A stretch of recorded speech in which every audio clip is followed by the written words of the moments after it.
Israel के लिए अब तुर्की के बाद कतर खतरा बन रहा है, ऐसा अब इजराइल सोच रहा है। वजह है अमेरिका का एक खतरनाक कदम, जो खतरनाक इजराइल अपने लिए मान रहा है। हजरात, ये वही कतर है जिसके ऊपर इजराइल ने कुछ वक्त पहले हमला किया था। हमास के टॉप लीडरों को निशाना बनाया था। कतर इतना भड़क गया था कि अमेरिका कंट्रोल नहीं कर पा रहा था कतर पर। कतर को बहुत सारे वादे किए, हथियार देने के, साथ देने के, अलाना फलाना धमाका। शायद ये वादा भी तब किया हो। ये वादा इजराइल पर भारी पड़ रहा है। नेतन्याहू से व्हाइट हाउस के अंदर बिठाकर कतर से माफ़ी भी मंगवाई थी हमला करने के लिए, जो उसने गलती करी इजराइल ने। वो तमाम चीज़ें आपको याद हैं, लेकिन याद दिलाना ज़रूरी है क्योंकि बात बहुत बड़ी है। हजरात, तुर्की को F-35 देने की बात चल रही है। ये एक अलग खतरा है। सऊदी अरब को भी F-35 अप्रूव कर दिए हैं अमेरिका ने, तो इजराइल और बौखलाया हुआ है। अब कतर भी आ गया है लाइन में। अमेरिका की डोनाल्ड ट्रंप की सरकार कतर को F-35 देने के लिए बात कर रही है, जिस पर नेतन्याहू की सरकार बौखला गई है और कतर और अमेरिका से बात कर रही है। इजराइल का मानना है कि इलाके में अब तीन मुस्लिम देशों के पास जब F-35 होंगे तो ये उनकी सिक्योरिटी के लिए बड़ा खतरा बन जाएगा। लेकिन दूसरी तरफ अमेरिका ने तुर्की को झटका दिया है। खबर दूसरी है। कतर की राजधानी दोहा के अंदर कम से कम 25 से 30 देश मीटिंग करने वाले हैं। इस मीटिंग में फैसला लिया जाएगा कि गाज़ा के अंदर 10,000 इंटरनेशनल मिलिट्री फोर्स तैनात की जाए। और तुर्की जो चाहता था कि हमारी फौज सबसे आगे गाज़ा के अंदर तैनात हो, हजरात, इस मीटिंग के अंदर तुर्की को बुलाया ही नहीं गया है। उधर फिलिस्तीन के गद्दार मिलिशियाज ग्रुप जो थे फिलिस्तीनी ही, लेकिन अमेरिका इजराइल ने इन्हें हथियार दिया, खाना पानी दिया, फुल सपोर्ट किया और फिलिस्तीन के टुकड़े कर दिए और फिलिस्तीन के गद्दार ग्रुप को फिलिस्तीनियों के खिलाफ खड़ा कर दिया। अब ये धमकी भरा वीडियो आया है। गाज़ा के अंदर जो मिलिशियाज हैं, फिलिस्तीनी इजरायली समर्थक ग्रुप, वो हमास को पूरी तरह से जड़ से ख़त्म करने की बात कह रहे हैं और धमकी दे रहे हैं। इजराइल ने सीज फायर तोड़ दिया है गाज़ा के अंदर। गज़ा पर हमला करके हमास के एक टॉप लीडर को कत्ल कर दिया। अब ये वो वक्त था जब डोनाल्ड ट्रंप से अंतर्राष्ट्रीय पत्रकारों ने सवाल किया कि ये जो इजराइल ने किया है, सीज फायर तोड़ा है, इस पर आप क्या कहेंगे। तो नेतन्याहू के ऊपर टिप्पणी करने से बचते हुए उल्टा नेतन्याहू की तारीफ करी ट्रंप ने कहा कि नेतन्याहू बढ़िया कर सकता है और वो बढ़िया कर रहा है और हम आगे देख सकते हैं। और अभी ये जो आपने सवाल किया है, इस पर अभी हम नज़र रख रहे हैं। यानी पूरी तरह से कोई भी टिप्पणी करने से डोनाल्ड ट्रंप बच गए। इससे पहले वाले अपडेट में मैंने आपको बताया था, सीक्रेट डॉक्यूमेंट से खुलासा हुआ है। एक्सपर्ट ने बताया है कि ये जो हमला इजराइल ने किया हमास के ऊपर, सीज फायर जो तोड़ा है, इससे ट्रंप की सरकार पहले ही सीक्रेटली नेतन्याहू को नोटिस दे चुकी है और कहा है कि आप कर क्या रहे हो और कहा है कि आप डील खराब कर रहे हो। डोनाल्ड ट्रंप ने आगे बयान में कहा कि लेबनान के अंदर हिजबुल्लाह मुसीबत बन रहे हैं।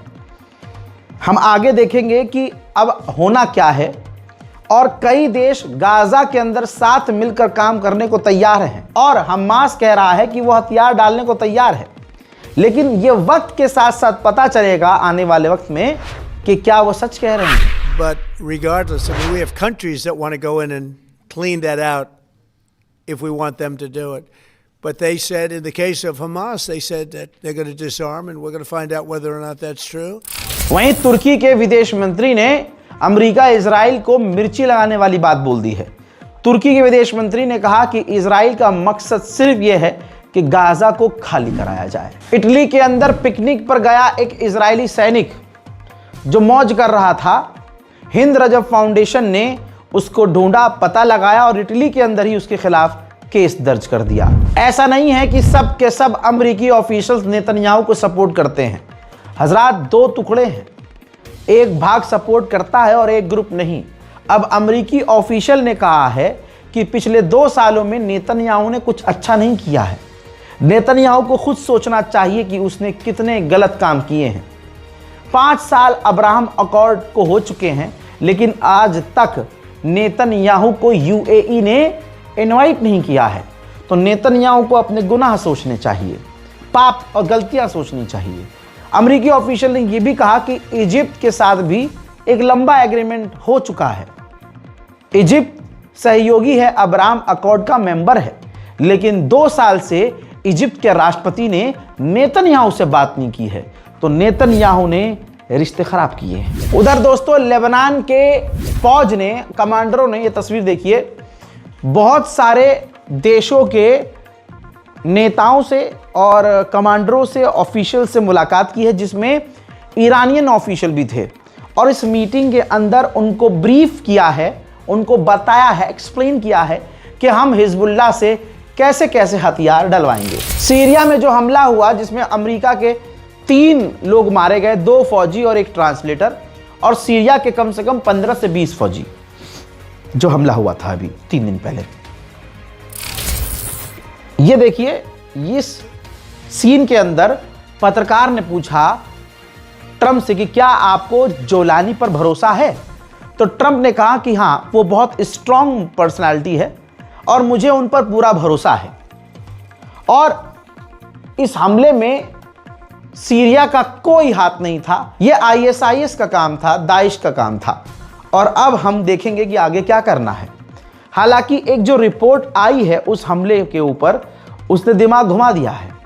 रिपोर्ट ये आई है कि जिस आईएसआईएस के आतंकवादी ने ये अटैक किया था, ये पहले सीरिया की फौज में भर्ती हुआ और फिर फौज के अंदर घुसकर उसने ये काम किया। इस वक्त इजराइल ईरान से काफी परेशान है, बौखलाया हुआ है, समझ में नहीं आ रहा है कि करें तो क्या करें। हजरात, ये देखिए, ईरान ने फिर से मिसाइल टेस्ट कर दिया है। पलक झपकाता है इजराइल कि ईरान नई मिसाइलें टेस्ट कर लेता है। कुछ ही दिन पहले इजराइल ने अरब देशों के जरिए ईरान को मैसेज भेजा है कि वो टकराव नहीं चाहता। ईरान ने कह दिया कि हमें आप पर भरोसा नहीं है। ये कहते हुए उसने मिसाइलों को और तेजी से टेस्ट करना शुरू कर दिया है। बेचारा है ईरान, मेरी नज़र में तो बेचारा ही है। इसके साथ ही भी कभी भी धोखा कर देते हैं। यही शायद किस्मत है ईरान की। हजरात, चाइना ने ईरान को एक मुद्दे पर आकर धोखा दे दिया है। जैसे इस वीडियो में देखिए कि चाइना के विदेश मंत्री यूएई पहुंचे। यूएई ईरान के 3 आइलैंड को अपना बताता है। तमाम मुद्दों पर यूएई और चीन के बीच बात हुई और चाइना और यूएई ने जॉइंट स्टेटमेंट जारी कर दिया, जिसमें चाइना और यूएई ने कहा कि वो जो 3 आइलैंड हैं वो ईरान के नहीं हैं, वो यूएई के हैं और उसे ईरान को यूएई को सौंप देना चाहिए। अब दोस्त की बातें ज़्यादा बुरी लग जाती हैं। इंसान जिस पर भरोसा करता है वो जब खिलाफ बोल दे तो दिल ज़्यादा दुखता है। गैर बोल के चला जाए, घंटा कोई फ़र्क नहीं पड़ता। अब ईरान भड़क गया है। ईरान ने चाइना और यूएई के इस बयान की कठोर निंदा की है। मोहतरम हजरात, अमेरिका और रूस जैसे जैसे करीब आए और आ रहे हैं, तो ईरान को टेंशन है कि रशिया अमेरिका के करीब होकर अमेरिका जैसा ना हो जाए।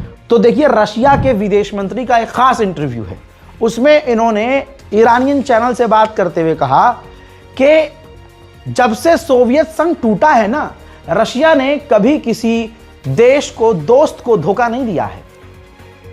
हमारे रिश्ते बेहतर हुए हैं अमेरिका से, बट हम ईरान का साथ कभी नहीं छोड़ेंगे। हम न सीरिया के जोलानी के साथ अभी तक हमने डील की है, न हमने ईरान के खिलाफ कोई काम किया है। ईरान से एक बड़ा अपडेट देना चाहता हूं। ईरान के एयरफोर्स के कमांडर बदल दिए गए हैं। अब उनका नाम है जनरल इल्हामी। आपके सामने जिन्होंने ये चश्मा पहना हुआ है, ये ब्रिगेडियर जनरल इल्हामी हैं, जो कि अब commander of Iran air defence force बन चुके हैं। उधर ईरान में एक खौफनाक हादसा हो गया। नतंज के इलाके में एक यात्री बस तेज रफ्तार से चल रही थी, पलट गई। कई बार जब वो बस पलटी, हादसा बड़ा हुआ। बीच हाईवे पर यह हादसा हुआ। इस हादसे में 13 से 14 ईरानियों की मौके पर ही मौत हो गई है। ईरान के एटॉमिक रिसर्च के हेड ने कहा है कि IAEA हमसे कोई ऐसी डिमांड नहीं कर सकता कि जिन जिन जगह पर हमारे यहाँ हमला हुआ है हम IAEA को उसका एक्सेस दे दें, क्योंकि हमारे ऊपर जो इजराइल ने, अमेरिका ने हमला किया, IAEA ने उसकी निंदा नहीं की है।